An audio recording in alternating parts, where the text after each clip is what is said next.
자, 오늘 같이 나눌 하나님 말씀은 열왕기상 20장 34절 한 절입니다. 찾으셨으면 같이 한 목소리로 봉독하겠습니다. 시작. 베나다시 왕께 아뢰되 내 아버지께서 당신의 아버지에게서 빼앗은 모든 성읍을 내가 돌려보내리이다. 또 내 아버지께서 사마리아에서 맞는 것 같이 당신도 다메섹에서 당신을 위하여 거리를 만두소서. 아합이 이르되 내가 이 조약으로 인해 당신을 놓으리라 하고 이에 더불어 조약을 맺고 그를 놓았더라. 아멘. 자, 하나님께서 아주 싫어하시는 두 종류의 악인이 있다고 합니다. 한번 들어보시겠습니까? 첫째는 하나님과 그의 백성을 대놓고 무시하고 깔보고 괴롭히는 악인입니다. 하나님을 모르는 사람들 가운데 이런 부류의 사람들은 제법 있습니다. 이런 악인들은 하나님께서 눈여겨봐놨다가 때가 되면 반드시 징계를 받게 하십니다. 둘째는 하나님이 주신 은혜를 자기 것인 양 여기며 하나님께 영광을 돌리지 않는 그런 악인입니다. 당연히 이런 사람들은 교회 안에서 종종 볼 수 있는 그런 부류의 악인일 것입니다. 하나님께서는 당신의 명예를 걸고 이 대표적인 두 부류의 악인들을 반드시 징계하시고 판단하시는 하나님이십니다. 특별히 오늘은 이 두 번째 부류의 악인들에 대해서 좀 더 깊이 생각해 보려고 합니다. 이런 사람들의 특징은 무엇이냐면, 이런 상황에서는 내가 하나님보다 더 나은, 더 합리적인, 더 유익한 판단을 할 수 있다라고 스스로 착각하고 있다는 것입니다.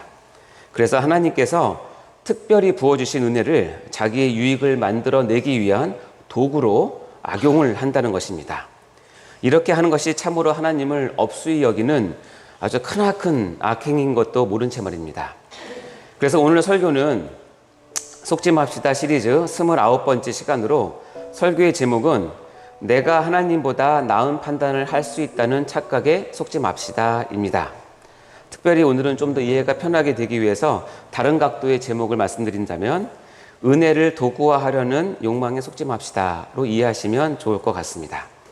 먼저 오늘 아까 읽었던 본문 말씀을 한 번 더 같이 나누도록 해볼까요? 열왕기상 20장 34절 말씀입니다. 같이 읽겠습니다. 시작. 베나다시 왕께 아뢰되 내 아버지께서 당신의 아버지에게서 빼앗은 모든 성읍을 내가 돌려보내리이다. 또 내 아버지께서 사마리아에서 맞는 것 같이 당신도 다메섹에서 당신을 위하여 거리를 만두소서. 아합이 이르되 내가 이 조약으로 인해 당신을 놓으리라 하고 이에 더불어 조약을 맺고 그를 놓았더라. 오늘 본문에 나오는 인물은 아람 왕 베나닷이라는 사람과 북이스라엘 왕 아합이라는 사람입니다. 좀 전에 이야기한 대표적인 첫 번째 부류의 악인으로 아람 왕 베나닷이 소개되고 있고, 두 번째 악인의 대표격으로 북이스라엘 왕인 아합이 지금 소개되고 있는 것입니다. 그런데 이 두 왕 사이에는, 즉 아람과 북이스라엘 사이에는 지금 전쟁이 벌어지게 되었습니다. 열왕기상 20장 2절과 3절 말씀 읽겠습니다. 시작. 사자들을 성 안에 있는 이스라엘의 아합 왕에게 보내 이르기를 베나닷이 그에게 이르되 내 은금은 내 것이요 내 아내와 내 자녀들의 아름다운 자도 내 것이니라 하매. 자, 이 본문에 의하면 베나닷 아람 왕은 지금 압도적인 군사 우위를 가지고 지금 이스라엘 왕인 아합 왕을 압도하면서 한마디로 말해서 완전 항복할 것을 지금 재촉하고 있는 상황입니다. 그러자 다급해지고 두려워진 아합 왕은 여러 가지 방책을 세워보지만 어쩔 수 없다는 것을 알게 됩니다. 그때에 하나님은 아합 왕에게 은혜를 베푸십니다. 이스라엘 역대 왕들 중에서 악한 것에 대해서 둘째가 하려면 서러울 만한 아합 왕인데도 불구하고 말입니다. 이것이 은혜이죠. 하나님은 선지자 중에 한 사람을 보내 하나님의 뜻을 알려줍니다. 열왕기상 20장 13절 말씀 읽어보겠습니다. 시작. 한 선지자가 이스라엘의 아합 왕에게 나아가서 이르되 여호와의 말씀이 내가 이 큰 무리를 보느냐. 내가 오늘 그들을 내 손에 넘기리니 너는 내가 여호와인 줄 알리라 하셨나이다. 아멘. 아합 왕이 이끄는 그 북이스라엘 군대가 막강한 아람 군대를 무찌른다는 예언의 말씀입니다. 그리고 그 이유를 분명하게 밝혔는데 금방 읽은 것처럼 너는 내가 여호와인 줄 알게 하겠다고 하는 것이 그 이유입니다. 일단 너라고 표현된 아합 왕이 이것을 깨달았으면 좋겠다는 뜻입니다. 자, 이런 은혜를 베푸신 이유는 바로 베나닷 아람 왕이 하나님의 백성을 무시하고 괴롭히는 것을 하나님께서 보시고 아셨기 때문입니다.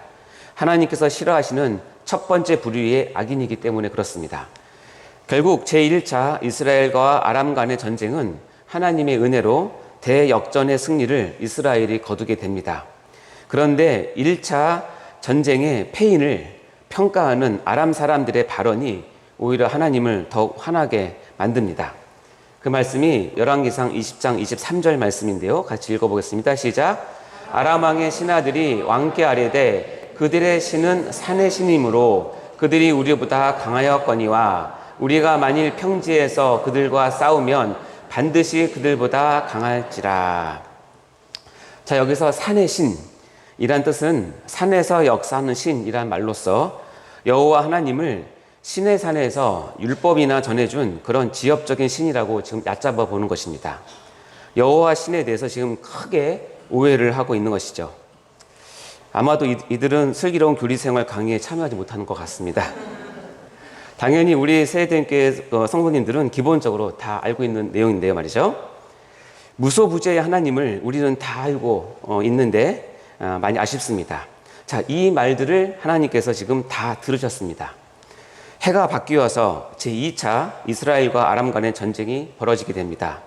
아람은 전보다 더 어마어마한 대군을 이끌고 이스라엘을 재침공합니다. 그러자 하나님은 한 번 더 큰 은혜를 베풀어 주십니다. 열왕기상 20장 28절 말씀입니다. 시작. 그때 하나님의 사람이 이스라엘 왕에게 나와여 이르되 여호와의 말씀에 아람 사람이 말하기를 여호와는 산의 신이요 골짜기의 신은 아니라 하는도다. 그러므로 내가 이 큰 군대를 다 내 손에 넘기리니 너희는 내가 여호와인 줄 알리라 하셨나이다 하니라. 자, 여기 보시면 하나님께서 여호와는 산의 신이요 골짜기의 신은 아니다라는 말을 정말 마음에 두신 것 같습니다. 그러면서 너희는 내가 여호와인 줄 알게 하기 위해서 이러한 승리의 은혜를 베푸신다라고 말씀하십니다. 이 뜻은 하나님께서 반드시 당신의 영광을 드러내시겠다는 말입니다. 그래서 이 전쟁은 여호와의 이름과 영광을 건 전쟁이 되는 것입니다. 즉 성전의 원리인 헤렘이 선포된 것입니다. 여기서 헤렘이란 만군의 여호와의 싸움, 즉 성전으로 이는 하나님께 바쳐진 것으로서 사람이든 동물이든 진멸시키는 이 성전의 한 규정입니다. 그러면 이스라엘은 반드시 아람 군대를 진멸시킴으로 하나님의 영광을 드러내야 하는 지금 사명을 지금 부여받은 것입니다. 이렇게 아람 왕이 헤렘을 인정하고 순종해야 하는 이유는 다음 말씀에서 우리가 찾아볼 수 있습니다. 신명기 4장 39절 40절 말씀인데요. 같이 읽겠습니다. 시작.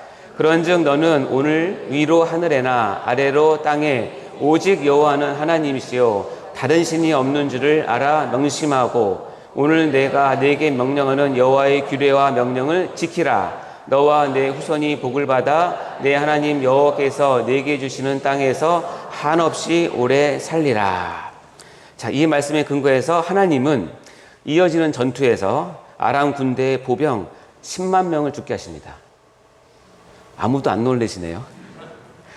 우리나라 군사가 지금 몇 명, 60만인가요? 그러면 6명 중에 1명이 지금 보병 10만 명을 죽게 하십니다. 그리고 후퇴한 아람 군대가 머물고 있는 성에서 갑자기 성벽이 무너지면서 순식간에 그리고 이스라엘 군대에 아무런 수고도 없이 2만 7천 명의 아람 군사를 죽이십니다.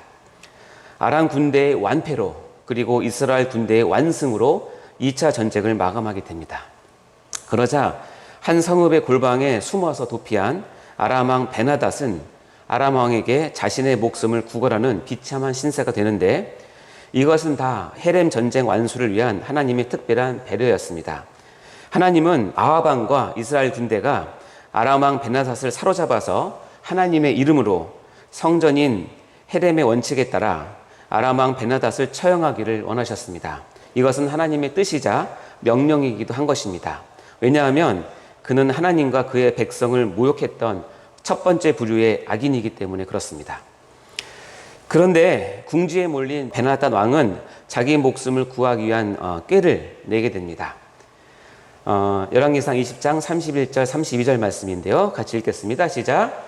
그의 신하들이 그에게 말하되 우리가 들은즉 이스라엘 집의 왕들은 인자한 왕이라 하니 만일 우리가 굵은 배로 허리를 동이고 테두리를 머리에 쓰고 이스라엘 왕에게로 나아가면 그가 혹시 왕의 생명을 살리리이다 하고 그들이 굵은 배로 허리를 동이고 테두리를 머리에 쓰고 이스라엘의 왕에게 이르러 이르되 왕의 종 베나닷이 청하기를 내 생명을 살려 주옵소서 하더이다. 아합이 이르되 그가 아직도 살아있느냐 그는 내 형제이니라. 여기서 보면 인자한 왕, 그는 내 형제. 이게 무슨 귀신 씨나라를 까먹는 소리입니까? 당장 베나단 왕을 처형해도 시원찮을 판에 지금 아합 왕은 영적인 오지랖을 떨고 있는 중입니다. 교만함의 극치를 보여주는 것이죠. 하나님의 은혜를 지금 자기의 유익을 위한 도구로 하나님의 은혜를 사유화를 꾀하고 있는 것입니다. 왜 아합 왕은 이런 행동을 취했을까요? 오늘 본문에 의하면 아합 왕은 철저히 인간적이고 계산적인 판단을 한 것을 볼 수가 있습니다. 오늘 읽었던 본문인데요. 열왕기상 20장 34절 말씀 읽겠습니다. 시작. 베나닷이 왕께 아뢰되 내 아버지께서 당신의 아버지에게서 빼앗은 모든 성읍을 내가 돌려보내리이다. 또 내 아버지께서 사마리아에서 만든 것 같이 당신도 다메섹에서 당신을 위하여 거리를 만두소서. 아합이 이르되 내가 이 조약으로 인해 당신을 놓으리라 하고 이에 더불어 조약을 맺고 그를 놓았더라. 지금 아합 왕은 왕으로서 정치적이고 외교적으로 그리고 국익적이며 자신의 왕권을 세우는 방향으로 모든 판단을 하고 있는 것입니다. 잃어버린 성읍들의 회복과 자신의 이름을 딴 일명 아합의 거리라는 공명심에 눈이 팔려서 지금 하나님의 판단을 무시하고 있는 것입니다. 지금 아합 왕은 엄청나서 상상할 수 없는 전쟁의 승리라는 하나님의 은혜를 자신의 유익을 챙기기 위한 도구로 사용하고 있는 것입니다. 하나님의 명령과 영광은 안중에도 없이 지금 이 상황에서는 내가 하는 이런 판단이 하나님의 판단보다 훨씬 더 나은 판단이다 라는 착각에 속고 있는 것입니다. 자, 이를 지켜보시는 하나님 아버지의 마음은 어떠셨을까요? 이 시간 우리가 하나님의 마음을 위로해 드립시다. 하나님, 저는 이런 상황이 되면 절대로 아합 왕과 같은 어리석은 판단을 하지 않고 하나님께만 모든 영광을 돌려서 하나님 마음을 기쁘게 해드릴게요 라고 우리 같이 결단하고 기도합시다. 좀 이따 기도 시간에 꼭 기도하세요. 아멘. 하나님은 이런 아합 왕에게 하나님의 엄중한 심판을 결국 내리십니다. 왜냐하면 아합은 두 번째 부류의 악인, 즉 하나님이 주신 은혜를 자기의 것인 양 여기며 하나님께 영광을 돌리지 않는 자들에 속하는 악인이기 때문에 그렇습니다. 자, 이제 3년 뒤에 다시 벌어진 이스라엘과 아람 간의 전쟁에서 아합 왕은 자기께로 스스로를 지키려는 온갖 방법을 동원하면서 변장을 하고 전쟁에 참여하지만 결국 우연히 쏜 화살에 맞아 하루 종일 피를 흘리다가 비참한 최후를 맞이하게 됩니다. 이 부분은 속지 맙시다 시리즈 19번째인 변장의 유혹에 속지 맙시다에서 잘 설명을 해드렸습니다. 그때의 설교가 바로 이 3차 이스라엘 아람 간의 전쟁을 배경으로 하고 있는 것입니다. 유튜브 영상을 참조하시고 다시 한번 말씀을 들어보시기 바랍니다. 열왕기상 22장 34절 말씀인데요. 읽어보겠습니다. 시작. 한 사람이 무심코 활을 당겨 이스라엘 왕의 갑옷 솔기를 마친지라. 왕이 그 병거 모는 자에게 이르되 내가 부상하였으니 내 손을 돌려 내가 전쟁터에서 나가게 하라 하였으나. 이렇게 해서 아합은 최후의 숨을 거두게 되는 것입니다. 사랑하는 성도 여러분, 어느 누군가는 아합이 베나닷을 살려준 것은 자비를 베푼 것이라 평가할 수도 있을 것입니다. 다른 나라의 왕에게 이렇게 자비를 베푸는 것은 향후 자기 나라의 앞날에 유익이 될 수도 있다고 말입니다. 그러나 하나님이 심판하시로 정하신 자를 아합이 임의로 살려준 것은 자비가 아니라 하나님의 말씀에 불순종한 것입니다. 이것을 꼭 기억하시기 바랍니다. 거기에는 내가 이런 상황에서는 하나님보다 더 나은 판단을 할 수 있어 라는 무서운 교만이 숨어져 있는 것입니다. 그래서 그는 하나님의 은혜를 자기의 유익을 위한 도구로 악용 내지는 오용을 하고 있는 것입니다. 이것은 다 사단의 꿰매에 속은 것임을 잊지 마시기 바랍니다. 여러분도 혹시 요즘에 하나님의 은혜로 말미암아 엄청난 성공과 열매를 거두고 계십니까? 이럴 때 절대 속지 마시기 바랍니다.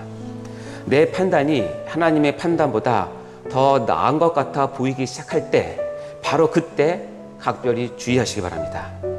그리고 그럴 때 다음 말씀을 마음에 새기시고 스스로 겸비하시고 낮추시기 바랍니다.